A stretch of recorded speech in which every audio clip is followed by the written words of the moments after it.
भारताचे एक सार्वभौम समाजवादी धर्मनिरपेक्ष लोकशाही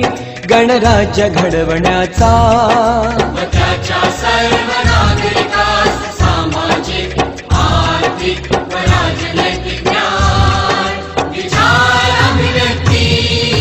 विश्वास श्रद्धा व उपासना